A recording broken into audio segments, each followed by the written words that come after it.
Hello there, and welcome to 10 Tips for Happy Dwarfs.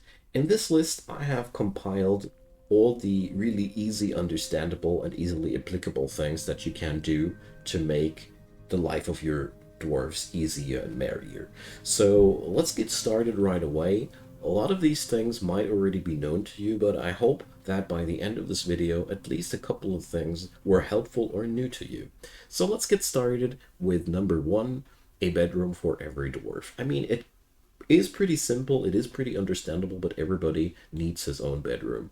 And if you take care to engrave them and put some fancy furniture in there, some extra statue, some extra chest or a cabinet, really upgrades the value of the room. And basically, the more valuable the bedroom, the happier the dwarf will be when he sleeps in there. So it's really worth the effort to have a fancy bedroom for everybody. Number two is equally easy, but it's really worth noting it. Have a plethora of different social activities in your fortress. So make sure you have a tavern, make sure you have a dining room according to the size of your fortress. Roughly 20% of your fortress should be able to sit down at one moment in dining rooms in your fortress as a rule of thumb. Make sure you got guild halls, and make sure that with the temples, you have all the major gods that are worshipped in your fortress. All these things are really useful for your folks to allocate their happiness and be quite merry about it. They will look for whatever they need, so don't worry too much about it. What's also important is have some meeting hall. A unspecified meeting area is really important for your dwarves because they will just hang out there. If you don't assign any, they will choose a random spot, usually the spot where the wagon is. So you better be specifying that as well for safety issues. So number three on the list is crafts. Make sure that your crafts dwarf's workshop is churning out those crafts 24/7.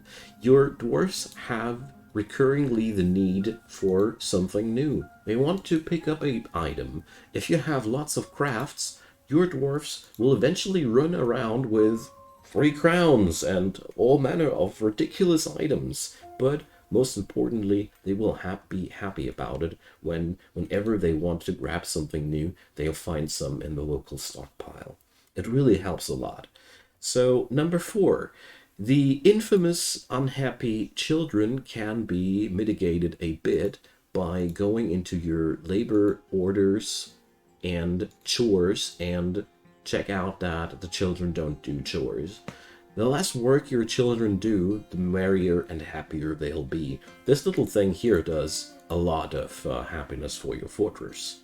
Number five, take care of cleanliness. And I mostly want to say here it's about corpses and bile and refuse and all these things. These items make your dwarfs really unhappy. Basically, the more yuck is around, the more problematic it is. Seeing a dead body, especially of a fallen dwarf comrade or whatever, is quite traumatic for your people, and therefore try to keep corpses out of the main runways. It should be really one of your major concerns to keep this free. I mean, most of the time it ain't really much of a problem, but if your pathways are crossing, well, let's say, this area is a good example here, only specific people should be working here because it's a bloody mess. Alright, number six, fancy up your entire fortress. Your dwarfs get random good thoughts when they see good stuff. Be it high quality parts in your cairn, be it a legendary artifact building piece in your local well. Wherever you increase the fanciness, your dwarfs will have a chance to have a happy thought. So find out where the major walkways are, and don't shy away from carving out the pathways and engrave them. Put down statues. Whatever you might come across, if you increase the value of the environment where your dwarfs pass by regularly, you will have a high chance of triggering random happy thoughts. So let's move on with number seven, and that's food variety. Your dwarfs love to eat different things. Also, they love to taste different things. So the more different food stuff you have in your fortress, the better. It pays off to buy random food from the caravans that hit your fortress just for the sake of diversity. Even if you don't need the food because you're swimming in food and drink, you might still want to pick up that food from the random caravan to spice up the variety of your cuisine, because that really helps. Also make sure that at some point, if you have enough food and drink, make those lavish meals, because lavish meals make happy dwarfs. So let's move on to number 8. If you really have some troublemakers, and this is especially for those people that are chronically unhappy, you can check out that every dwarf has in his personality certain preferences. They will like certain materials, certain colors, certain items. In a nutshell, when somebody is really hard to be made happy, you can just take this list and try to make his bedroom as fitting to these wishes as possible.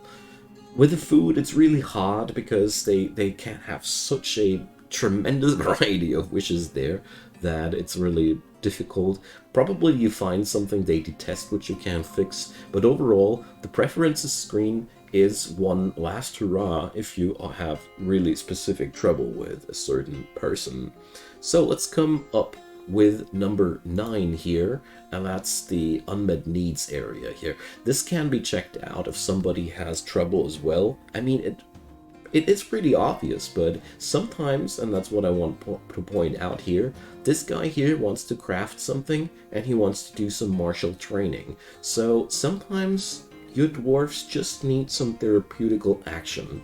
Just for this guy here, for example, I could now pick him up, change his labor schedule a little bit accordingly, assign him to a specific workshop, and let him craft a few items to unwind himself again. Or I could put him into a training squad for a while and let him work out a bit. Whatever might be the case, often this area here gives you a good thought about A, what the majority of your people could need, and B, what you could do to make this one poor guy happier again. Specifically, if you have trouble with the be with family thing, this is one need that you can only counter by providing lots of social other activities so they get back with new friendships that help them over this thing, because most of the time when they come up with that, their family is somewhere else on the map and you can't really do anything about that. Alright, so let's come up with number 10, and that's the last one, but it's a really important one, and that's clothing. Really make sure that your place has a steady reproduction of clothing. Clothing wears down, it grows tattered over time, and tattered clothing makes dwarves unhappy. All my fortresses have a layout like that.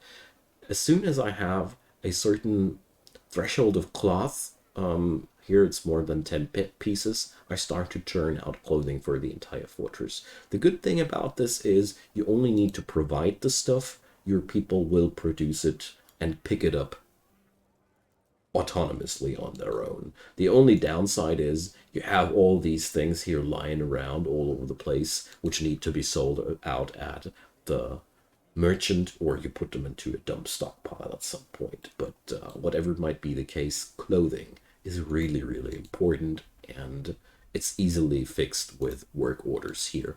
In this scenario specifically, I put up a work order for every item on the clothier's workshop because I figured that everybody should decide for himself if he wants some extra socks to his shoes or not. So that's been it. It's been my pleasure. I hope you found that helpful. Feel free to leave me your comments down below if you have any other things to propose. I'm all ears, and I guess everybody else would like to see more tips down there as well. Leave a thumbs up on that video if you enjoyed, and consider subscribing if you haven't done so already. There's daily content coming up from my side. Also, there is a playlist link down there leading to all the other Dwarf Fortress tutorials I've made, and I'd be super happy if you'd give it a go. So, have a nice day, see you soon, and bye-bye.